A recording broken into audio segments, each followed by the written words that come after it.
Këtu më duhet të falenderoj publikisht punën e institucioneve, të falenderoj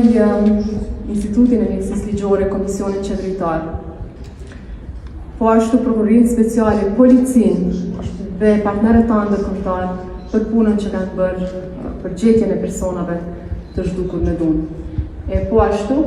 duhet pajtohem me një deklaratë të prokurorit Ilir Morina, prokurorit special që merret me raste të krimeve të luftës, që viteve të fundit ka pas parime në këtë drejtim.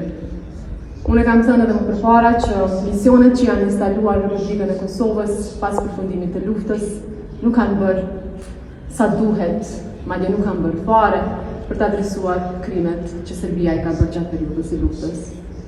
Dhe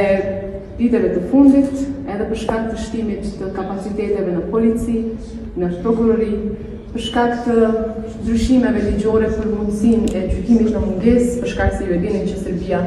nuk bashkëpunon me Republikën e Kosovës për dorëzuar kriminalët e luftës, madje as ata që kanë kryer krime terroriste në kohë të paqes, ne jemi detyruar që kuptojmë gjykimin në mungesë. Prandaj më lejoni që të përgëzoj punën e Prokurorisë Speciale, Departamentit për krimet e luftës, për punën që po e bëjmë gjatë kësaj periudhe kohore, gjatë viteve të fundit. Dhe institucionet e Republikës së Kosovës besin pranë kërkesave të këtyre institucioneve për të tejkaluar sfidat që i kanë, sepse më shumë se 2 dekada pas luftës, 27 vite pas luftës nuk është e lehtë, por megjithatë jemi të gatshëm që të mbështesim kërkesat që i kanë, sepse drejtësia për krimet e luftës duhet të vijë dhe ne do të bashkëpunojmë me institucionet për ta bërë këtë.